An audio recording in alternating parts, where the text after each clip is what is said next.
pourquoi Proust s'est-il autant passionné, intéressé aux cathédrales?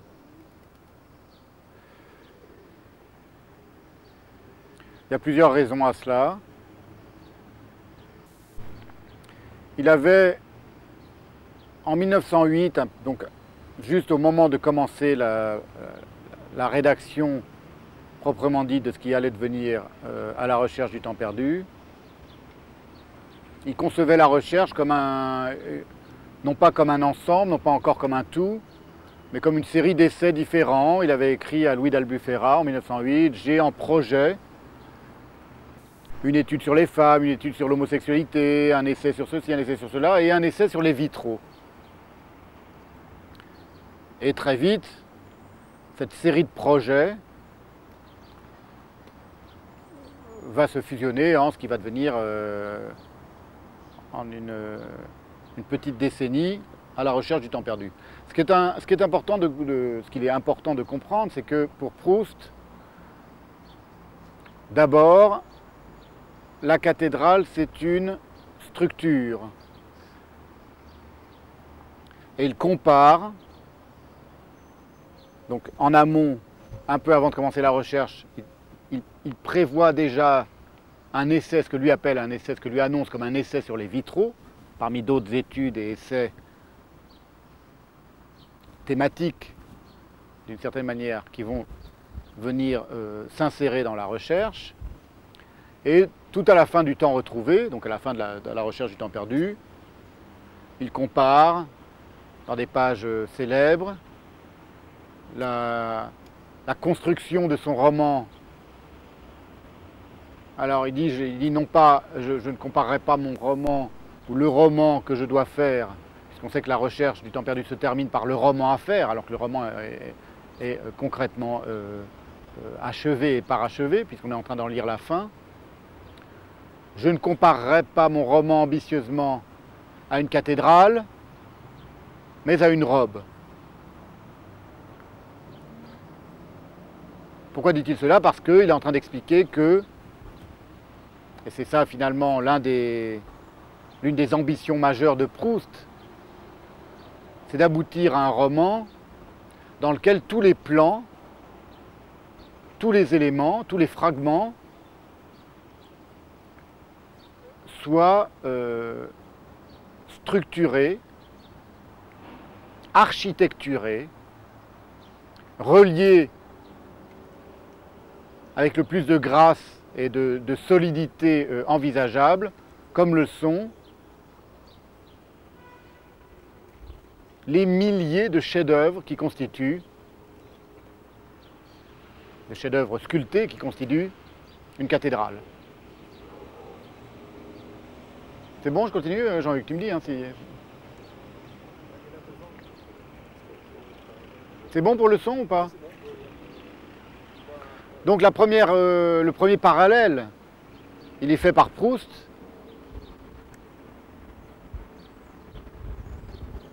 Je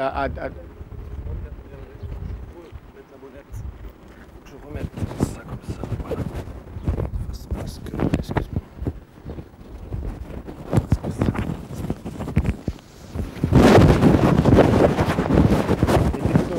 Oui, c'est bon, mais il y a un peu de vent qui arrive. Donc, mets le plus près de la bouche si tu veux, non? Plus haut, non? Il faut qu'il soit couvert surtout. Voilà, attends, je vais refermer le... C'est pas que j'ai ouvert ce bouton-là, je vais le refermer. Ça, il faut que ça... Non, c'est le vent si tu veux. On va le mettre simplement à l'intérieur, on entend très bien.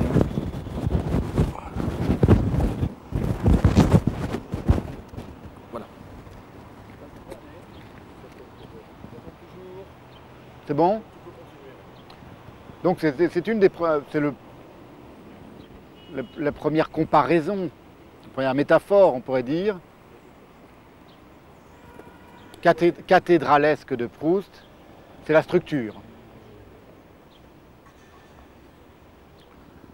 Dans un fragment du Contre Sainte-Beuve, par exemple, il explique qu'un grand génie, il parle de Baudelaire. Ah oui, non, on s'en fout de ça, c'est pas grave. Je sais pas. À la base, comme ça. Ouais. C'est pas grave, ça, c'est pas grave. Ouais. tranquille parce qu'on est embêté 2 fois de suite. La concentration c'est pas facile. Voilà, donc c'est dans un fragment du contre Sainte-Beuve, il évoque le monde de la... Bon, on a un problème de mise au point. Toute la première partie là, sur les cathédrales, ça allait ou pas du point de vue du son et tout ça? Ouais, là ça va, ça va. Ça c'est très bien.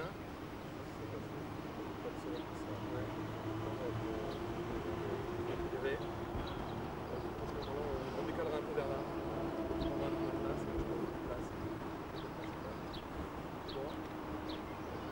On laisse continuer. Tu peux y aller tranquille. Donc dans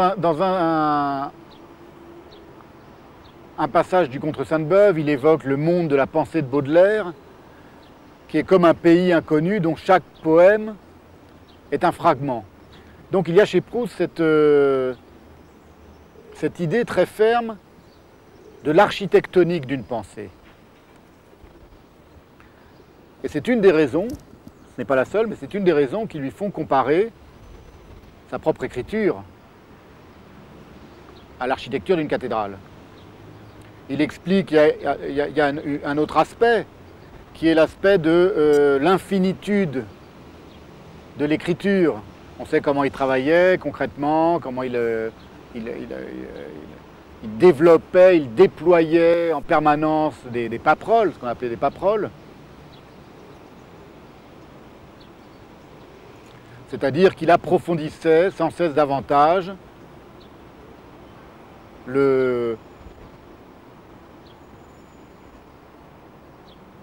l'arborescence de sa propre pensée. Et il explique à Céleste, c'est Céleste Albaret qui raconte ça dans Monsieur Proust, que la comparaison entre son livre et une cathédrale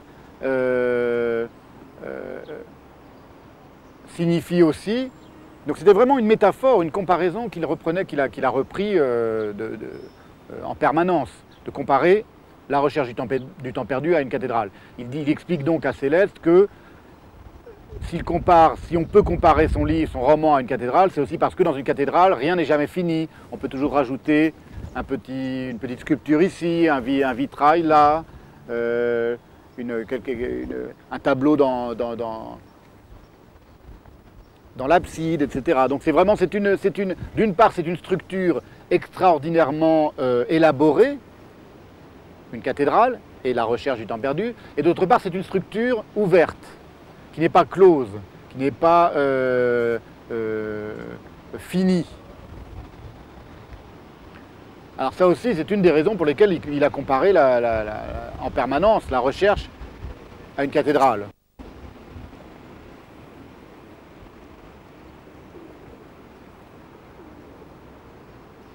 Une autre raison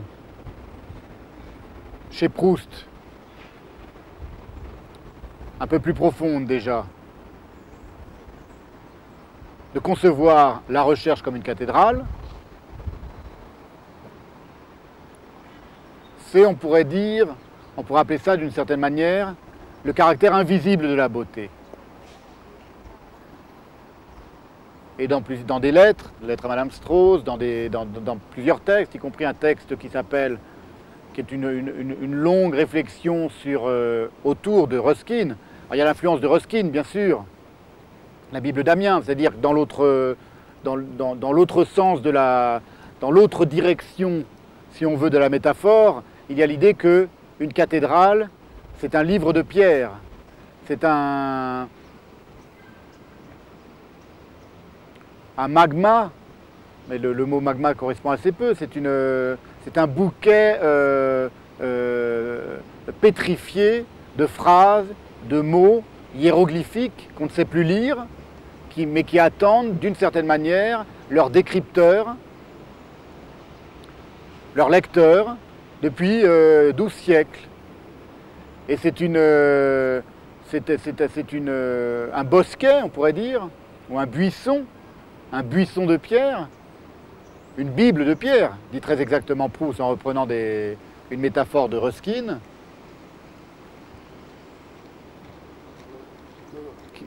qui est constituée de milliers de chefs-d'œuvre. C'est comme un ouvrage de pensée, pétrifié, mais vivant aussi d'une certaine manière. On travaille, monsieur, excusez-nous. Merci.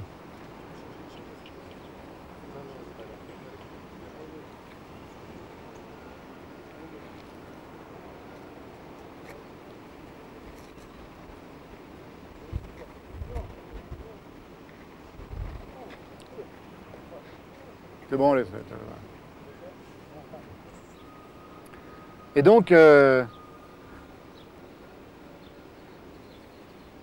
c'est l'autre direction de la métaphore et de la comparaison entre la recherche et une cathédrale. À savoir, d'un côté, la recherche est construite et architecturée comme une cathédrale, et d'autre part, une cathédrale elle-même est une forme de livre. C'est un langage, c'est une langue plus exactement.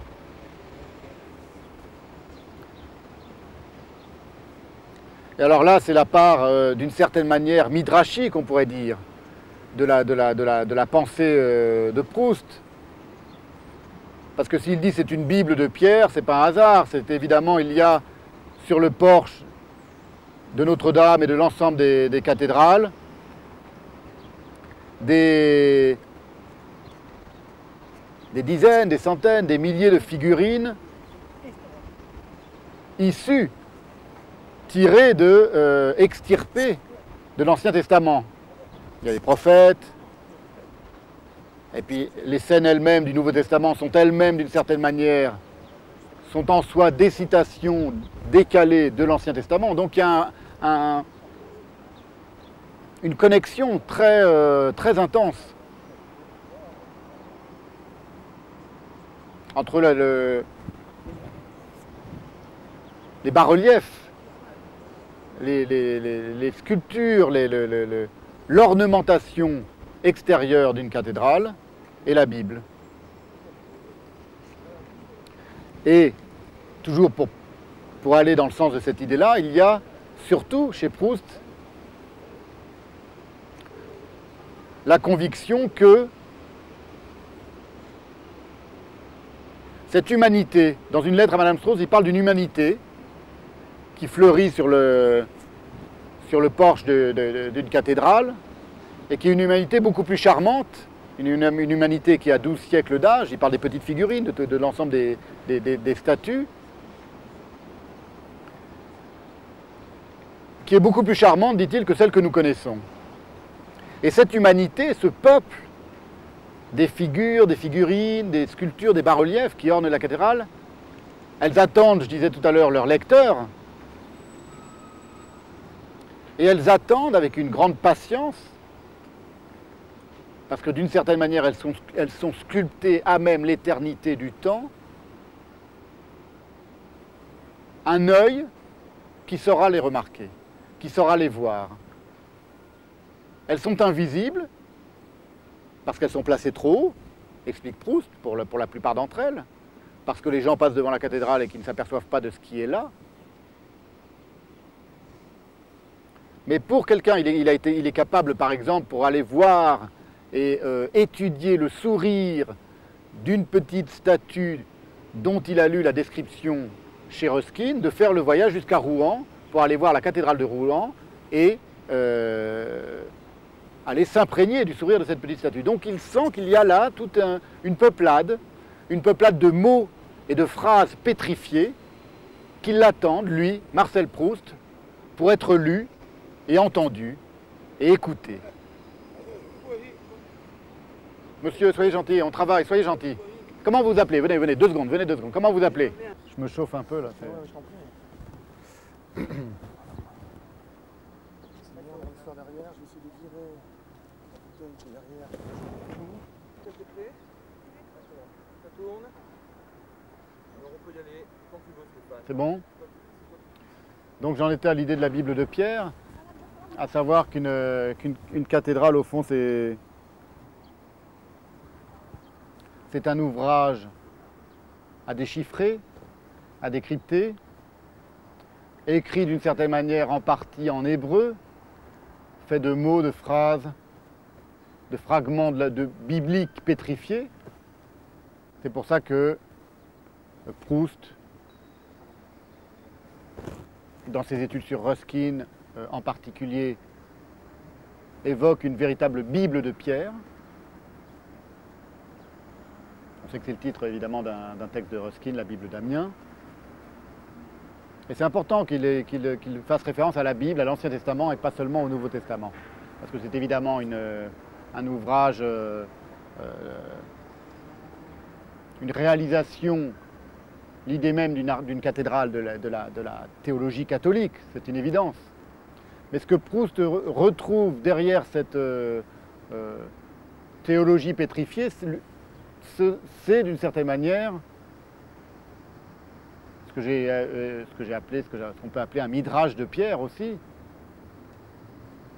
À savoir, pourquoi j'évoque plus particulièrement la Bible et l'Ancien Testament que le Nouveau Testament, à savoir une écriture dont le sens n'est pas directement et spontanément, de manière obvie, comme on dit, accessible, dont le sens repose sous les profondeurs mêmes du texte. Et donc une cathédrale, c'est d'une certaine manière un livre volumineux, un livre qui s'ouvre sur une intériorité, l'intérieur même de la cathédrale, un peu comme une phrase en hébreu de l'Ancien Testament pour les penseurs juifs s'ouvre sur une intériorité de sens infinie. C'est la part juive, si l'on veut, de la pensée de Proust, dont on sait qu'il était, du point de vue de son corps, de sa culture, donc d'une certaine manière, et de son cœur, à demi juif. Donc ça, c'est l'autre part de la métaphore, l'autre face, l'autre pan de la métaphore et de la comparaison que Proust fait, très fréquemment, je le redis, entre la recherche et une cathédrale. Et alors, c'est ça que j'étais en train d'évoquer, c'est qu'il y a encore une autre raison à cette très profonde et très intense métaphore. J'ai une métaphore, on peut dire cette image, cette comparaison, c'est plutôt une comparaison. C'est ce que j'appelle l'invisible beauté. L'idée que des milliers de chefs-d'œuvre sont réunis anonymement réunis à la surface même de ce livre volumineux et pétrifié qu'est une cathédrale, et que ces milliers de chefs-d'œuvre, chacun individuellement, attend son public, son lecteur, son voyeur. Et Proust, d'une certaine manière, conçoit que c'est lui qui est attendu par la cathédrale. C'est cette urne, ce récipient d'éternité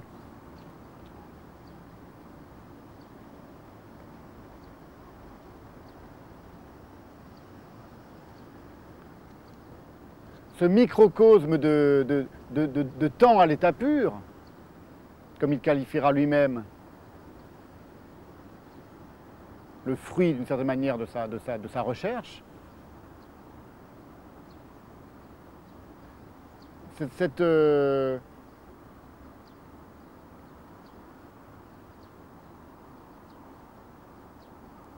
cette architecture donc livresque, splendide, pleine de grâce, gorgée de grâce et d'éternité, elle l'attend lui, elle attend sa pensée, elle attend que sa pensée, plus exactement, vienne l'entendre et la comprendre, exactement comme, dit-il, une petite statue au sourire oublié, perchée tout en haut de Notre-Dame ou d'une autre cathédrale, absolument invisible aux yeux du passant, parce qu'il n'a pas les yeux faits pour l'observer, il ne possède pas de lunettes, il ne possède pas de télescope. On sait que la métaphore du télescope était celle que Proust opposait à tous ceux qui imaginaient et qui tentaient de concevoir sa minutie, sa précision comme celle d'un entomologiste, c'est-à-dire une précision microscopique. Et Proust, dont toute l'ambition consistait à faire se correspondre des plans psychologiques parfaitement autonomes et différents les uns des autres, rétorquait en permanence que c'était plutôt d'un point de vue astronomique qu'il fallait considérer la puissance de sa pensée. Et c'était avec un télescope d'une certaine manière qu'il repérait des réalités tellement infiniment éloignées que les autres êtres humains n'étaient pas capables de voir leurs connexions et de voir leurs liens. Donc l'idée du télescope, c'est l'idée aussi d'être capable de voir et de concevoir quelque chose, non pas d'infiniment petit, mais d'infiniment éloigné de l'ensemble des êtres humains.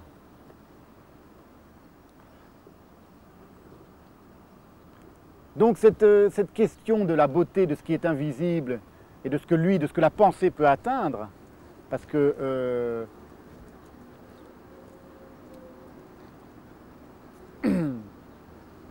pour Proust, il s'agit toujours essentiellement de penser les choses, c'est parfaitement représenté par le porche d'une cathédrale.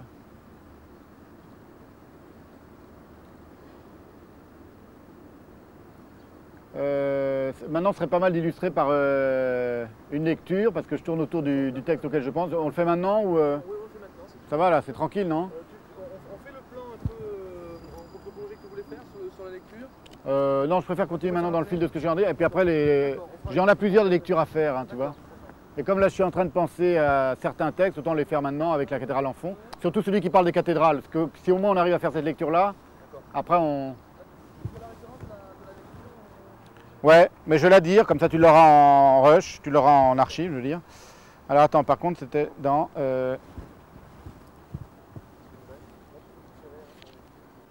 Parce que je peux te le dire à l'audio, comme ça tu l'auras en... C'est bon?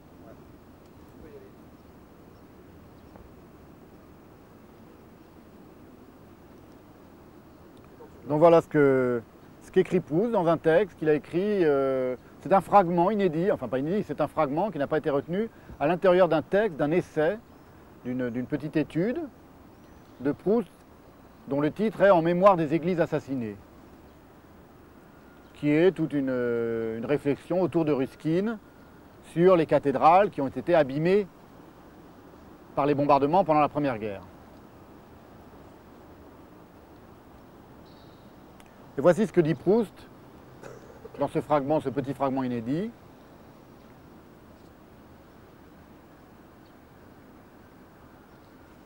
Où on va comprendre, en effet, que la question de ce qui attend son regard et sa pensée à lui parmi les milliers de chefs-d'œuvre d'une cathédrale, c'est ça qui le passionne. C'est cette attente-là, cette patience du temps, qui est si bien signifiée par l'existence même de cette Bible de pierre qu'est une cathédrale. Et sans doute, c'est un luxe bizarre, au milieu d'une ville, et fait pour ravir un artiste, que ce monument d'une hauteur, d'une beauté, d'une dimension inouïe, doté de plus de 100 000 chefs-d'œuvre, parlant au milieu d'un temps qui ne l'a jamais appris, un langage que personne ne parle plus, ne comprend plus, et qui continue par le porche de ces milliers de statues à parler son langage merveilleux, antique, oriental, solennel et inintelligible. Par ces milliers de statues dont les plus basses sont regardées par un peuple ébahi et déconcerté qui ignore leur personne, leur liaison et leur sens, dont les plus hautes ne sauraient être aperçues sans lunettes et considérées sans vertige, et qui ne reçoivent la visite que des oiseaux, des rayons de soleil et des gouttes de pluie. Et, on peut rajouter, du regard extralucide de Marcel Proust. Il y a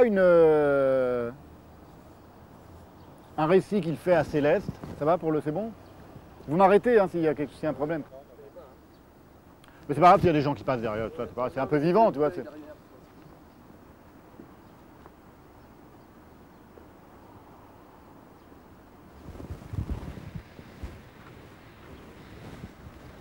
La lecture, ça allait pour le son, tout ça, ça allait bien?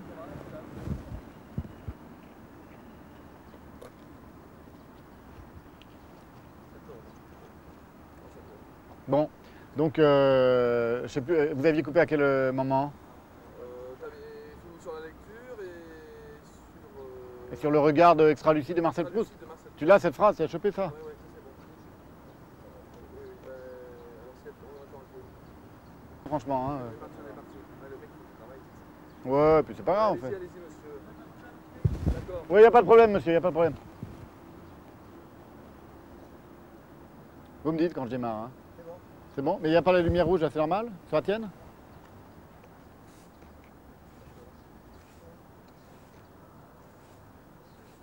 Il n'y a pas de lumière rouge là-dessus. Ah bon, d'accord. Elle doit être pétée. D'accord, pas de problème. Et la tienne, il n'y en a plus là, donc plus de lumière rouge. Si, moi, il y en a. Ah non, là, il n'y en a plus. Ah oui, non, mais c'est enregistré.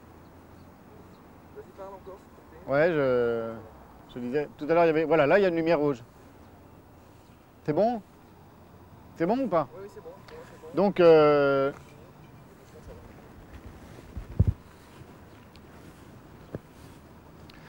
disais, il y a un récit que fait Céleste à Albaret où Proust lui explique que, il évoque la cathédrale de Chartres et il explique que lorsqu'on arrive d'Illiers, qu'on va vers Chartres et qu'on voit la cathédrale de Chartres, elle figure comme le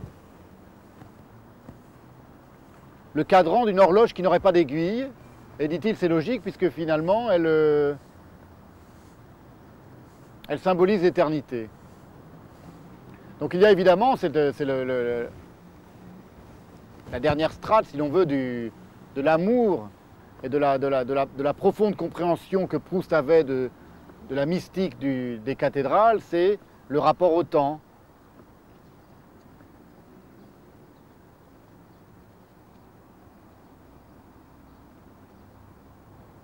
À savoir que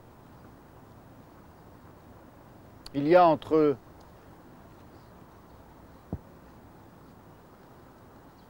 l'intérieur et l'extérieur les milliers de chefs-d'œuvre qui sont figurés sur le porche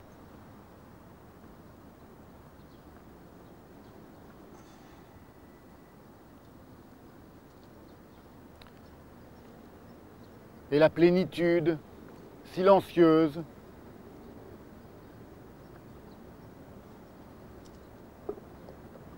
calme, étale,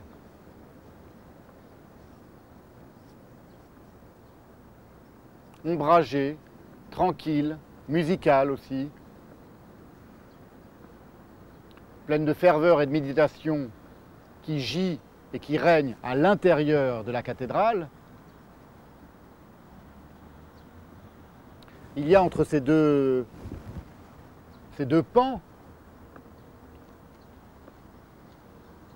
une sorte de rapport et de connivence, de complicité verticale,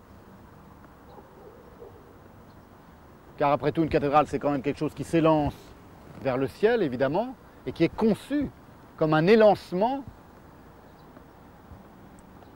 un monumental élancement vers le ciel. Il y a une connivence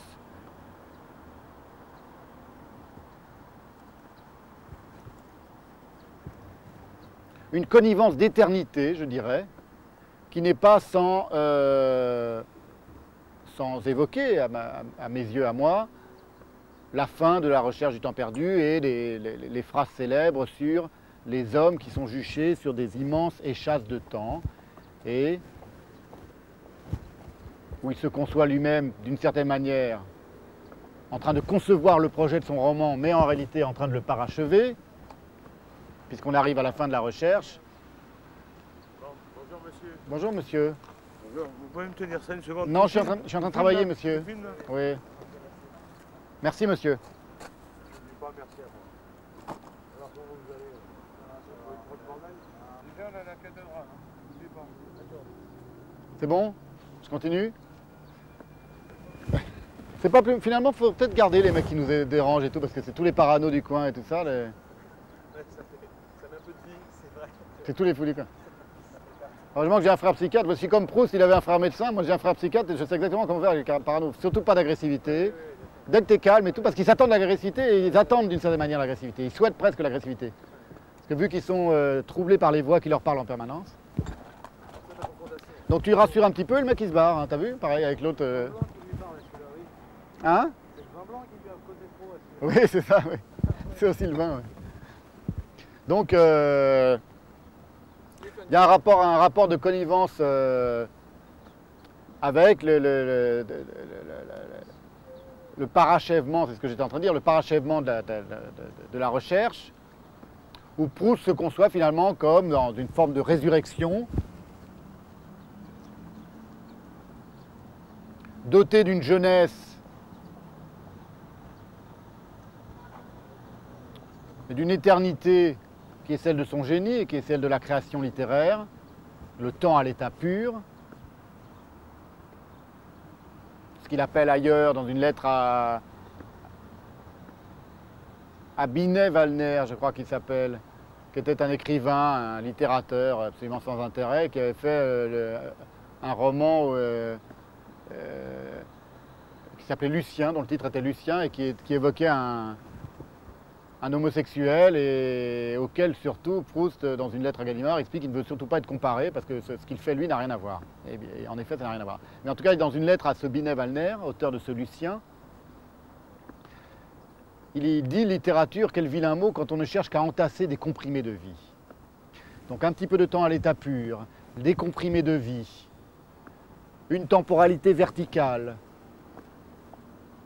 qui fait que lui, placé comme dans l'œil du cyclone du temps et d'une certaine manière échappant au temps, et en même temps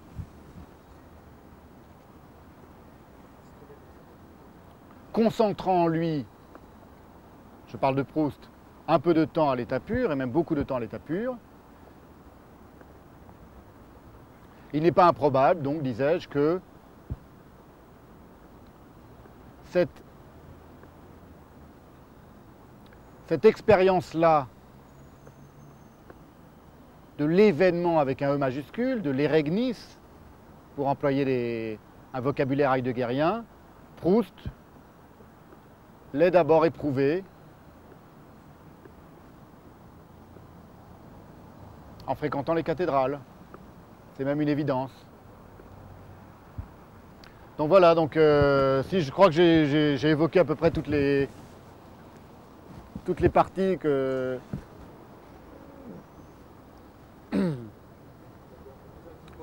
Ouais. Après il y a la synagogue aux yeux bandés et tout ça, bon il y aurait plein de trucs à faire. Ça je l'ai fait déjà. Alors attends, par contre par rapport à ça... Je peux le mettre dans ma poche si tu veux. Tu veux que je le mette dans ma poche arrière? Ouais, mets-le dans ta poche arrière, je vais le mettre. C'est bon, c'est bon. C'est bon? Tu peux y aller. Donc, je sais plus où on en était là maintenant. Donc voilà, il y a tous ces plans qui fonctionnent en complicité les uns avec les autres.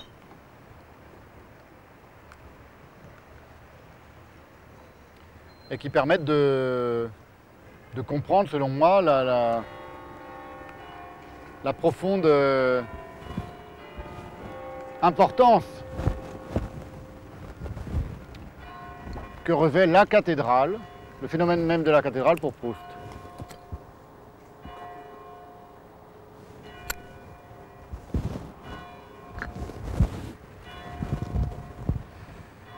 Et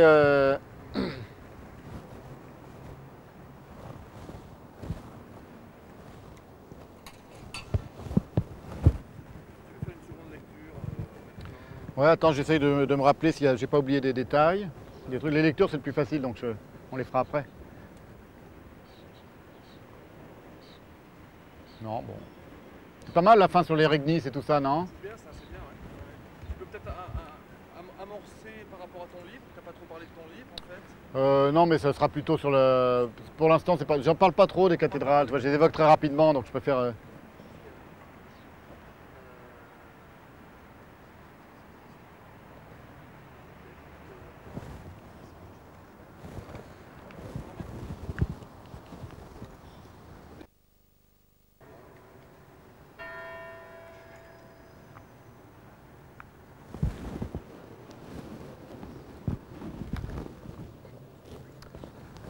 C'est bon, c'est bon? C'est bon.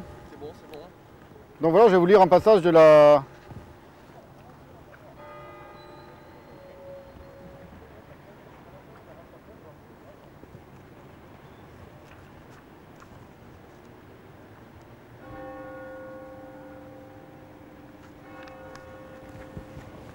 C'est bon, ça tourne? Et donc le 14 janvier 1913, Proust écrit à Madame Strauss: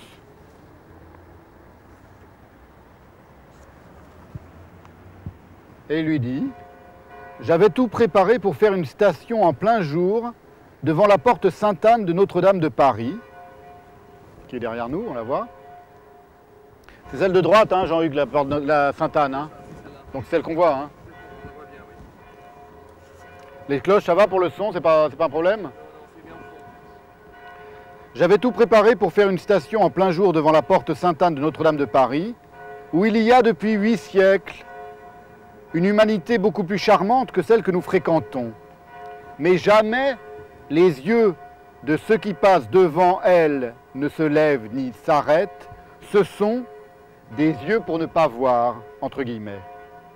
Et mes yeux, peut-être, eux, regarderaient et aimeraient, mais ils ne passent pas devant elle et ils ne s'ouvrent que dans l'obscurité et ne regardent qu'un mur de liège. Évidemment, comme d'habitude, et de même qu'à la fin de la recherche du temps perdu, le narrateur explique qu'il a tout son roman à faire alors que le roman est en plein parachèvement merveilleux. Lorsque Proust dit que lui, il pourrait voir cette humanité merveilleuse que les passants ne voient pas, mais que, ne se déplaçant pas, il ne voit que l'obscurité de son mur de liège, il est en train de dire aussi, d'une certaine manière, qu'en tant qu'il est un extra-lucide, et qu'en tant qu'il est habité par le temps, il arrive à voir, lui, et à entendre, et à comprendre, et à écouter le langage même de la cathédrale de Notre-Dame de Paris. C'est ce qu'elle est en train de confirmer derrière nous. Cette belle cathédrale.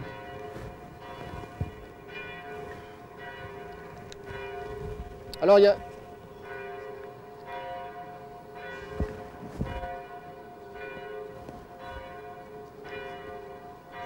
Il y a quelque chose d'important, je vais terminer sur la question de la beauté, de l'invisible beauté, ce que j'ai appelé l'invisible beauté. Il y a 2-3 lectures importantes à faire. Ça va bien...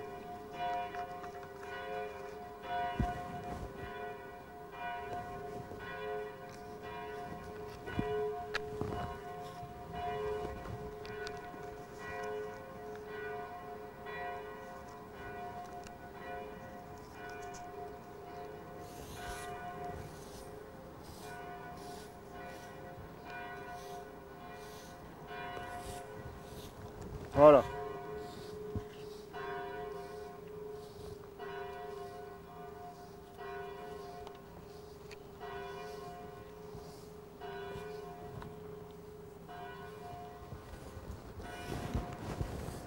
Il y a un passage très intéressant, toujours dans cette étude, ce texte, ce beau texte, qui s'appelle En mémoire des églises assassinées,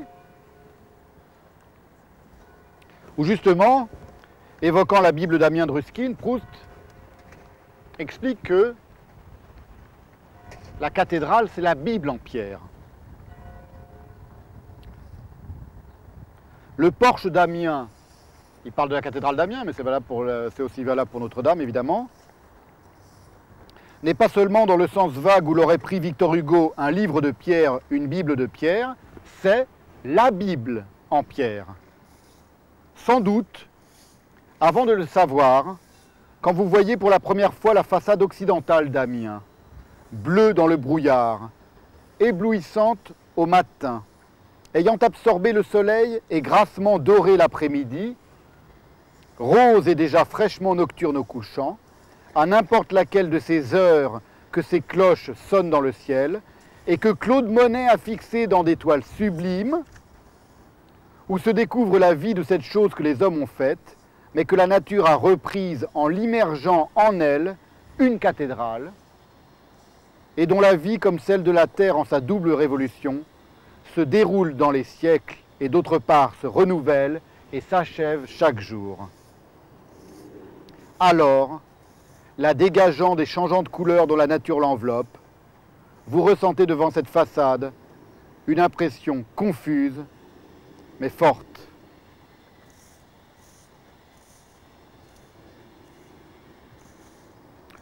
En voyant monter vers le ciel ce fourmillement monumental et dentelé de personnages de grandeur humaine dans leur stature de pierre, tenant à la main leur croix, leur phylactère ou leur sceptre, ce monde de saints, ces générations de prophètes, cette suite d'apôtres, ce peuple de rois, ce défilé de pécheurs, cette assemblée de juges, cette envolée d'anges, les uns à côté des autres, les uns au-dessus des autres, debout près de la porte, regardant la ville du haut des niches ou au bord des galeries, plus haut encore, ne recevant plus que vagues et éblouis les regards des hommes au pied des tours et dans l'effluve des cloches, sans doute à la chaleur de votre émotion, vous sentez que c'est une grande chose, que cette ascension géante, immobile et passionnée. Mais une cathédrale n'est pas seulement une beauté à sentir, si même ce n'est plus pour vous un enseignement à suivre, c'est du moins encore un livre à comprendre. Alors la comparaison avec Monet est très importante. Là on a vu qu'on retrouve dans ce que je viens de lire tous les thèmes que j'ai exposés patiemment depuis tout à l'heure.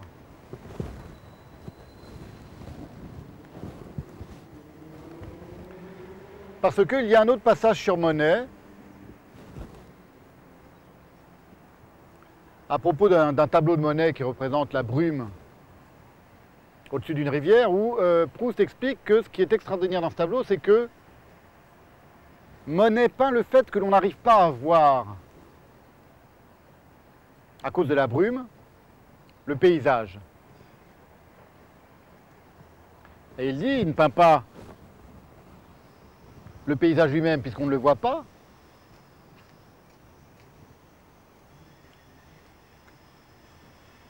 il peint le fait que l'on n'arrive pas à voir, que l'œil soit arrêté.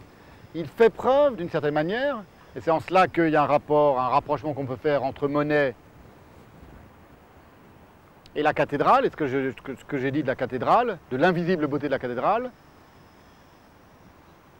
Monet fait une démonstration de sa propre extra-lucidité en peignant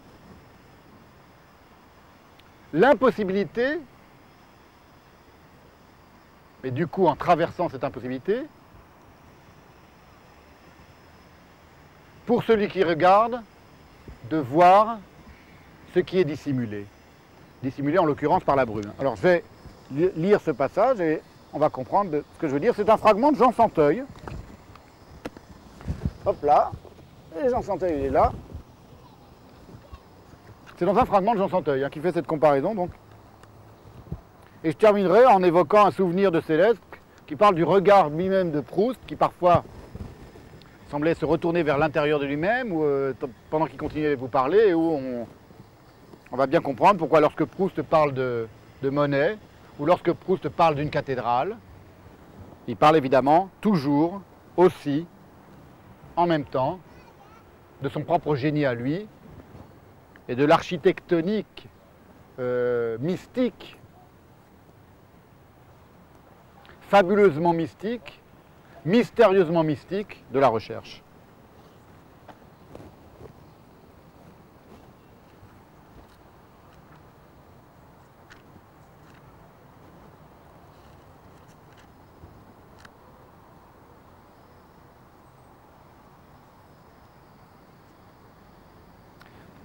Voilà ce que dit Proust sur Monet, à propos de Monet, dans ce fragment de Jean Santeuil. Quand, le soleil perçant déjà, la rivière dort encore dans les songes du brouillard. Nous ne la voyons pas plus qu'elle ne se voit elle-même. Ici, c'est déjà la rivière, mais là, la vue est arrêtée. On ne voit plus rien que le néant, une brume qui empêche qu'on ne voit plus loin. À cet endroit de la toile, peindre ni ce qu'on voit, puisqu'on ne voit rien, ni ce qu'on ne voit pas, puisqu'on ne doit peindre que ce qu'on voit, mais peindre qu'on ne voit pas, que la défaillance de l'œil qui ne peut pas voguer sur le brouillard lui soit infligée sur la toile comme sur la rivière, c'est bien beau.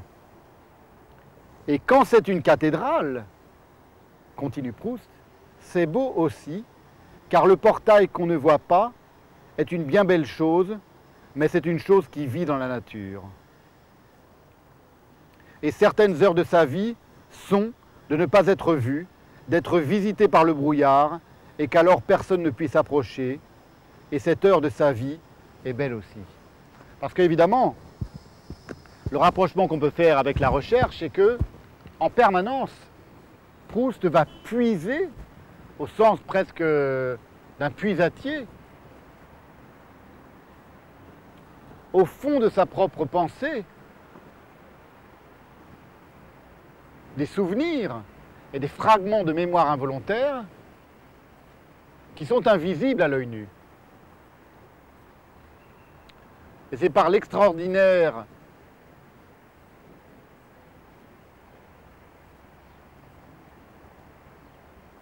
concentration de son hyperlucidité,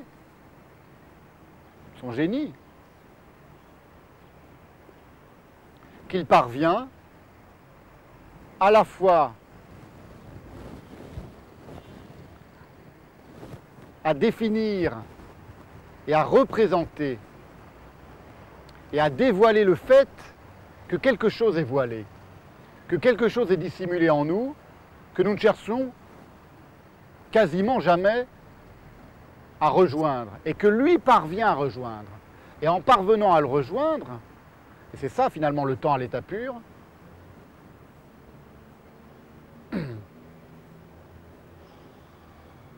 en parvenant à rejoindre ce quelque chose qui est en soi, en chacun de nous, il exprime des phénomènes tout à fait universels, l'oubli, l'amour, la jalousie, le rêve, l'endormissement, le réveil.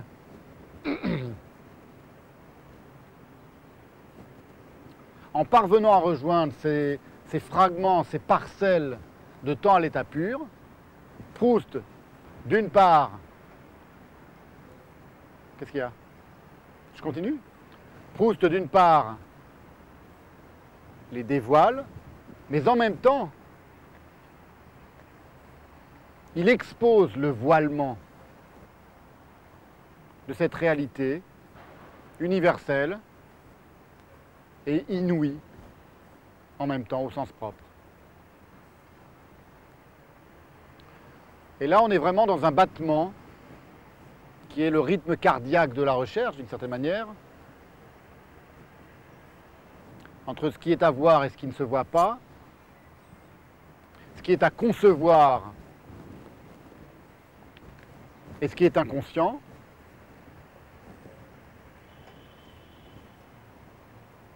ce qui est à l'intérieur et ce qui est à l'extérieur. On a une autre très vaste thématique de la recherche qui est le franchissement, la traversée de frontières entre l'aristocratie et le petit peuple, entre l'homosexualité et l'hétérosexualité, entre la guerre et la paix,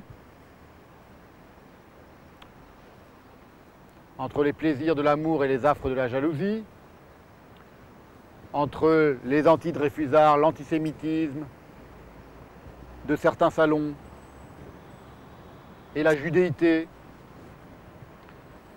de certains personnages, Swann ou Bloch ou Marcel lui-même d'une certaine manière, qui fréquentent ces salons.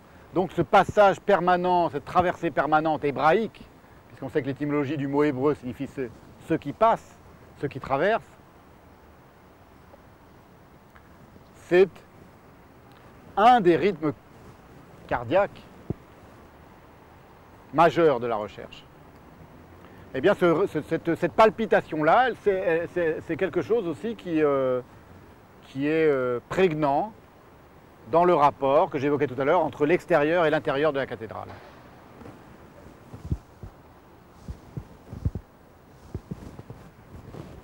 Entre la surface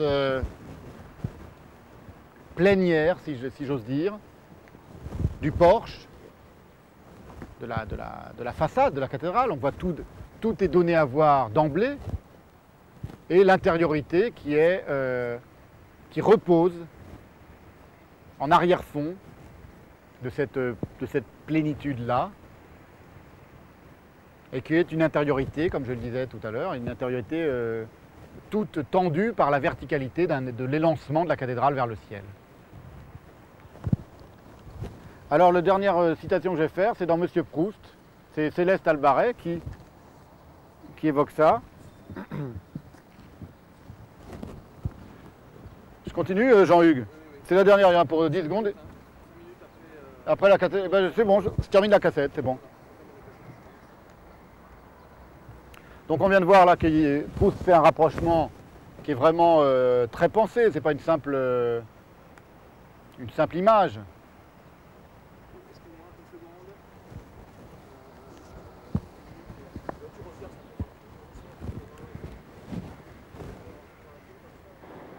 Ça va, le ton, c'est bon, Jean-Hugues?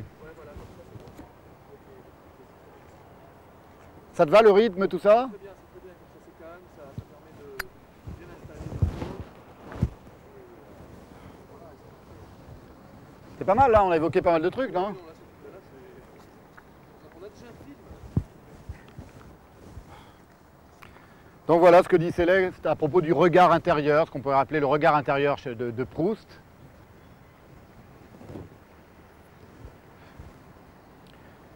Céleste, décrivant Proust donc. Il y avait des moments où, tout en continuant à parler, il était loin brusquement. Je le voyais à ses yeux. C'était une étrange faculté qu'il avait, comme s'il avait eu le don de disparaître pendant que sa bouche poursuivait le récit. Et puis, tout aussi brusquement, le regard revenait et se posait sur vous de nouveau, comme étonné de vous trouver là.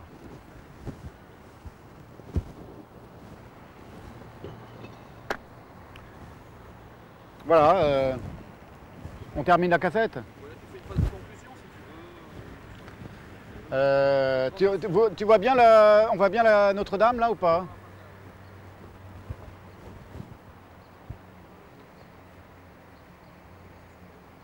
Donc le portail de Sainte-Anne, dont Proust disait à Madame Strauss qu'il avait envie de le voir, d'une certaine manière il l'avait vu sans avoir besoin même de se déplacer. C'est celui-ci. Celui qui est donc à droite quand on regarde la cathédrale, quand on regarde Notre-Dame. Puis on voit sur la gauche de ce portail-là, la synagogue aux yeux bandés. Alors elle a une sorte de serpent, ce sont les péchés du peuple d'Israël, je suppose, c'est ça que ça figure. C'est un serpent, tu vois, qui lui bouche, qui lui voile le regard. Elle a sa lance brisée, c'est parce que son sceptre a été annulé, et sa couronne qui est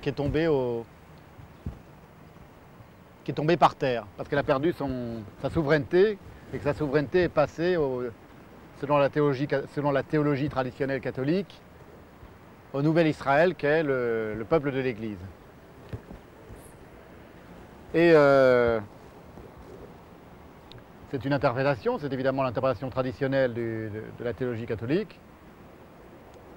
On voit en lisant Proust que les choses sont, heureusement, plus profonde et plus complexe dans le rapport qu'il peut y avoir entre le judaïsme et le catholicisme, que lui incarnait et a incarné à merveille, et que la recherche incarne à merveille. Voilà.